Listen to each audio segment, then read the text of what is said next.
I'm Cindy and I'm a volunteer of Open Books. Today I will be reading Walt Disney's The Jungle Book, published by Disney Enterprises. The Jungle Book. Mowgli had lived with the wolves since he was a baby. He howled, scratched, and wrestled with the wolf pups. The jungle was his home. But as Mowgli grew, his wolf parents were worried for his safety. The tiger, Shere Khan, had sworn to kill the boy. Shere Khan was afraid of man's guns and fire, and he feared Mowgli would grow up to be a hunter. For Mowgli's protection, the wolves thought it best for him to go live in the man village with his own kind. One day, a friend came to the wolf's den. It was Bagheera, the panther. He took Mowgli for a long walk. When it grew dark, Mowgli yawned. "I'm getting a little sleepy," he said. "Shouldn't we start back home?" "Mowgli, this time we're not going back," said Bagheera. "I'm taking you to the man village. Shere Khan has returned to this part of the jungle." "We'll spend the night here," the panther added, as he and Mowgli climbed up to a high tree branch.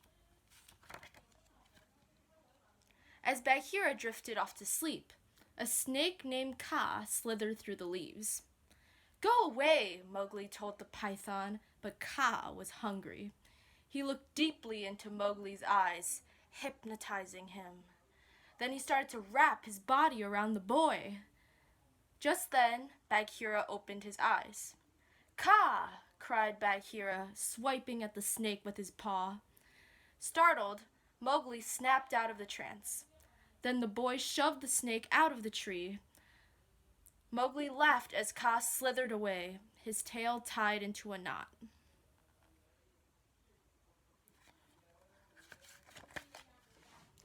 Later that night, Mowgli ran away from Bagheera. "I can take care of myself," he thought.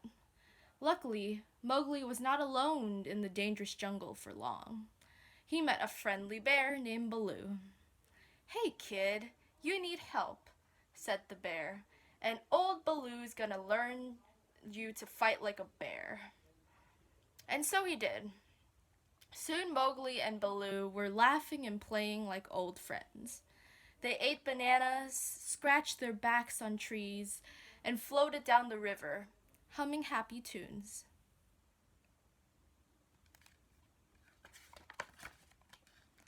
One day, some orangutans swung down from the trees and grabbed Mowgli. "Give me back my man cub," cried Baloo. But the orangutans escaped into the jungle with Mowgli. They brought the man cub to their leader, King Louie. The king sat on his throne inside some ancient ruins. He promised to help Mowgli stay in the jungle if the boy would teach him how to make fire.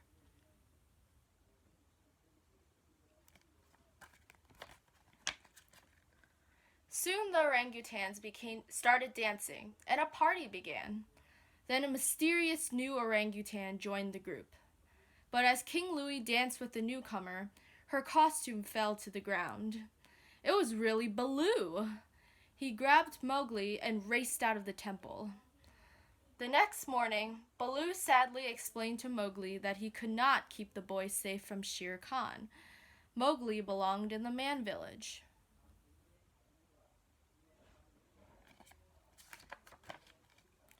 Feeling betrayed, Mowgli ran away again. He ran until he couldn't hear Baloo calling him anymore. Then Mowgli sat down and started to cry. Suddenly, Shere Khan bounded out of the jungle.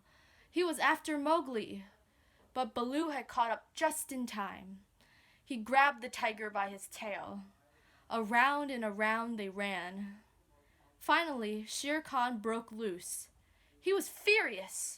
With his sharp claws bared, the tiger attacked Baloo.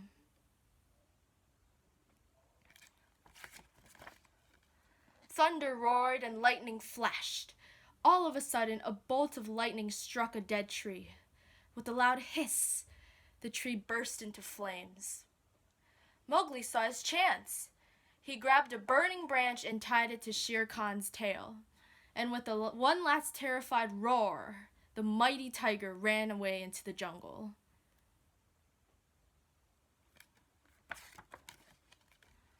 Later, as Mowgli hugged Baloo, they heard a strange sound. It was singing. A girl singing. Mowgli climbed out onto a tree to get a closer look. He had never seen another human before. He was entranced. When the girl smiled at him, Mowgli followed her to the man village.